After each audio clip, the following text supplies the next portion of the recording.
तो दोस्तों, अगर आपको रोज आराम करने के वक्त तकलीफ दी जाए तो कैसा लगेगा, और यही काम हर रोज किया जाए, लगातार किया जाए, तो आप क्या करेंगे? मेरे ये सवाल इसलिए हैं जिससे हमारे बांके बिहारी का जो शोषण हो रहा है उसमें आप अपना योगदान बिल्कुल ना करें। बेवजह है बिहारी जी के कष्ट के जो है कारण ना बने, क्योंकि अब तो देश की सबसे बड़ी अदालत ने भी कह दिया कि अभी यानी कि वर्तमान में जो ये व्यवस्था है ना दर्शन की, वो देवता के शोषण करने के बराबर है। मतलब अभी जो वीआईपी की व्यवस्था है दर्शन की, वो बिहारी जी को परेशान करने लगी है, क्योंकि अब अपने भक्तों से तो सीधे डायरेक्ट वो लड़ नहीं सकते, ये उनकी लिस्ट में नहीं है। तो वो वीआईपी भक्त हैं, तथाकथित गांधी जी वाले अमीर भक्त, जो ज्यादा पैसे देकर अपने वक्त से पूजा करने पर विश्वास रखते हैं। मुझे तो लगता है कि इन्हीं को सबक सिखाने के लिए किसी बहाने से कहिए या इनके डर से कहिए, हमारे बिहारी जी छोटी मोटी जगह नहीं, सीधे सुप्रीम कोर्ट के दरवाजे पर गए हैं। और हो सकता है बिहारी जी के दर्द को समझते हुए श्री बांके बिहारी मंदिर में दर्शन के समय को, जितनी भी सुनवाई जो अभी तक चल रही है, उस दौरान जो है सूर्यकांत ने जो कह दिया वो बड़ी बात है, क्योंकि उन्होंने साफ साफ कहा कि मंदिर को दोपहर 12 बजे बंद करने के बाद भी देवता को 1 मिनट का विश्राम नहीं मिलता। इसी समय देवता का सबसे ज्यादा शोषण होता है। कोर्ट ने इस बात पर भी गंभीर सवाल उठाए कि जो अमीर लोग हैं, जो पैसे वाले लोग हैं, जो ज्यादा पैसे दे सकते हैं दर्शन के लिए, उन्हें विशेष पूजा की अनुमति दी जाती है। पीठ का संकेत साफ था, इशारा साफ था। क्या आस्था का पैमाना दान की राशि से तय होगा? क्या मंदिर की परंपराएं इस तरह बदली जा सकती हैं कि जिससे देवता और सामान्य श्रद्धालु दोनों के अधिकार जो है प्रभावित हों? मतलब कैसे आप फर्क करेंगे भक्तों में? तो सीधी सी बात है, अब आप समझ गए होंगे कि ब्रज भूमि में आकर अगर आप ऐसा काम कर रहे हैं तो मत कीजिए। हमारी श्री जी और बिहारी जी दोनों के दुख का कारण मत बनिए।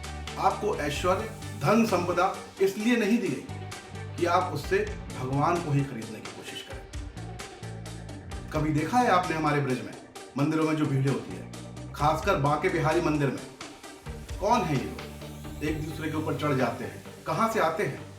हम और आप ही हैं, कोई बाहर से नहीं आया, जो एक दूसरे पर चढ़कर दर्शन के लिए जाते हैं। कितने हादसे हो चुके हैं। भले ही बिहारी जी में बगल में खड़े हों, लेकिन आपको जो है बिहारी जी दिखाई नहीं देंगे, क्योंकि आपको बताया गया है कि वो विग्रह में विराजमान है।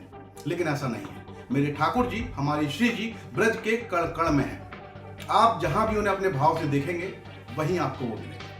बाकी ये बहस का मुद्दा नहीं बनना चाहिए, इसलिए इस पर वक्त बर्बाद नहीं करूंगा। सीधे सुप्रीम कोर्ट के वर्जन और मामले को आप समझिए कि उसने क्या कहा है, क्योंकि ये याचिका ठाकुर श्री बांके बिहारी जी महाराज मंदिर प्रबंधन समिति की ओर से लगाई गई थी। दोस्तों, ये जो समिति है उत्तर प्रदेश बांके बिहारी जी मंदिर ट्रस्ट अध्यादेश 2025 के तहत गठित की गई है। याचिकाकर्ताओं ने सुप्रीम कोर्ट के 2000 अगस्त 2025 में गठित हुई हाई पावर्ड कमेटी के कुछ फैसलों पर आपत्ति जताई है, खासतौर पर दर्शन के समय में बदलाव, मतलब पारंपरिक व्यवस्थाओं में हस्तक्षेप। अब मंदिर प्रबंधन की ओर से जो है वरिष्ठ अधिवक्ता श्याम दीवान ने क्या कहा है, ये आपको समझना होगा। उनका कहना है कि इस तरह के मामलों में संवेदनशीलता बहुत जरूरी है। दर्शन के समय में बदलाव कर दिया गया है जो परंपराओं को प्रभावित करता है। उन्होंने तर्क दिया कि बांके बिहारी मंदिर की पूजा पद्धति जो है और संचालन 1939 की प्रबंधन योजना के तहत जो है दर्शकों से चला आ रहा है, जिसमें दर्शन, पूजन का समय, पूजा की विधि, सेवायतों की भूमिका, मंदिर की वित्तीय व्यवस्था, सब कुछ साफ रूप से तय है।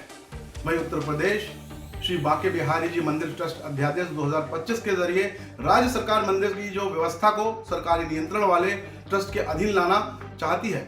इसी को लेकर सवाल खड़े हो रहे हैं कि सरकार को धार्मिक संस्थानों में इतनी दखलंदाजी देना चाहिए, क्या अधिकार है उसे? क्या इससे सदियों पुरानी परंपराएं कमजोर होंगी? हालांकि सुप्रीम कोर्ट ने अध्यादेश को चुनौती देने वाली जो याचिका है उस पर खुद सुनवाई से इनकार कर दिया था और मामला इलाहाबाद हाई कोर्ट को भेज दिया गया है।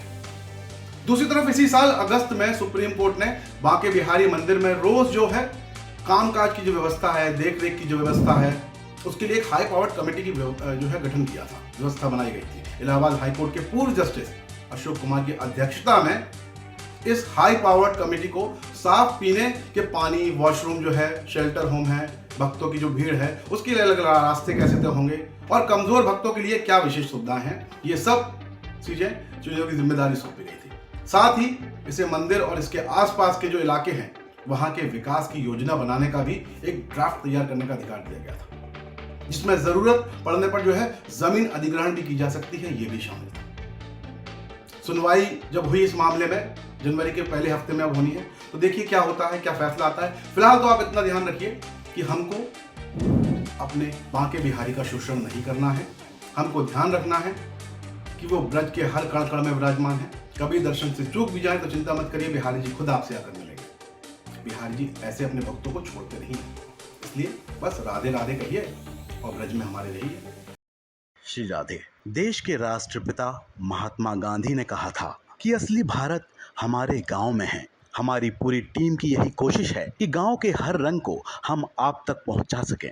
इसलिए बनिए हमारी ताकत, क्योंकि कंक्रीट के जंगलों की चमचमाती दुनिया में गांव अंधकार की ओर जा रहे हैं। देश में स्मार्ट शहर बने, कोई दिक्कत नहीं, पर हम बनाना चाहते हैं स्मार्ट गांव।